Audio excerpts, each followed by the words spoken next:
ತೊಗೊಳ್ಳೋದಾ?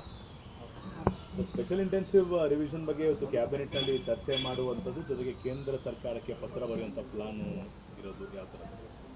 ಇಲ್ಲ, ಅಜೆಂಡಾದಲ್ಲಿ SIR ಬಗ್ಗೆ ಏನು ಬಂದಿಲ್ಲ. ಆದರೆ ಇನ್ಫಾರ್ಮಲಿ ಡಿಸ್ಕಷನ್ಸ್ ಆದರೆ ಏನು ಪರಿಸ್ಥಿತಿ ಇದೆ, ಅದರ ಇಂಪ್ಯಾಕ್ಟ್ ಏನಿದೆ ಆಗುತ್ತೆ ಅನ್ನೋದ್ರ ಬಗ್ಗೆ ಚರ್ಚೆ ಮಾಡ್ಬೋದು. ಯಾಕೆಂದರೆ ನಾವು ಈಗಾಗಲೇ ಕಾಂಗ್ರೆಸ್ ಪಕ್ಷ SIR ವಿರುದ್ಧ ಅನೇಕ ಬಾರಿ ಹೇಳಿದೆ. ಈಗಾಗಲೇ 5 ರಾಜ್ಯದ ಚುನಾವಣೆಗಳ ಮುಂಚೆನೂ ಕೂಡ ಈ ಮಾತುಗಳು ಬಂದಿತ್ತು. ವಿಶೇಷವಾಗಿ ಪಶ್ಚಿಮ ಬಂಗಾಳದಲ್ಲಿ SIR ಮಾಡುವಾಗ ಏನು ನಮ್ಮ ಸಂದೇಹಗಳಿದ್ವು ಅವೆಲ್ಲ ಕೂಡ ಇವತ್ತು ಒಂದು ರೀತಿಯಲ್ಲಿ ಪ್ರೂವ್ ಆಗಿದೆ ಅನ್ನುವಂಥ ಮಾತುಗಳು ಬರ್ತಾಯಿದೆ. ಹಾಗಾಗಿ ನಾವು ಇಲ್ಲಿ ಯಾವ ರೀತಿ ಎಚ್ಚರಿಕೆಯಾಗಿರಬೇಕು ಏನು ಅನ್ನೋದ್ರ ಬಗ್ಗೆ ಚರ್ಚೆ ಆದರೂ ಆಗ್ಬೋದು. ಅಜೆಂಡಾದಲ್ಲಂತೂ ಸಬ್ಜೆಕ್ಟ್ ಇದು ಇಲ್ಲ. ಇವತ್ತು ಕೇಸ್ಗಳನ್ನು ವಾಪಸ್ ಪಡೆಯುವಂಥ ವಿಚಾರ ಕೂಡ ಈಗ ಕ್ಯಾಬಿನೆಟ್ ಚರ್ಚೆಗೆ ಬರ್ಬೋದು.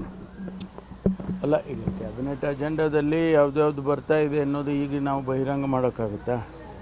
ಅಲ್ಲಿ ಈಗ ನಾವು ಕೇಸ್ಗಳನ್ನು ವಾಪಸ್ ತಗೊಳ್ಳೋದಕ್ಕೆ ಕ್ಯಾಬಿನೆಟಲ್ಲಿ ಒಂದು ಸಬ್ ಕಮಿಟಿ ಇರುತ್ತೆ.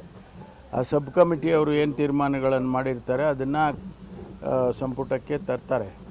ಅಲ್ಲಿ ಸಂಪುಟ ತೀರ್ಮಾನ ಆದಮೇಲೆ ಅದು ಪ್ರಾಸಿಕ್ಯೂಷನ್ ಡಿಪಾರ್ಟ್ಮೆಂಟಿಗೆ ಹೋಗುತ್ತೆ.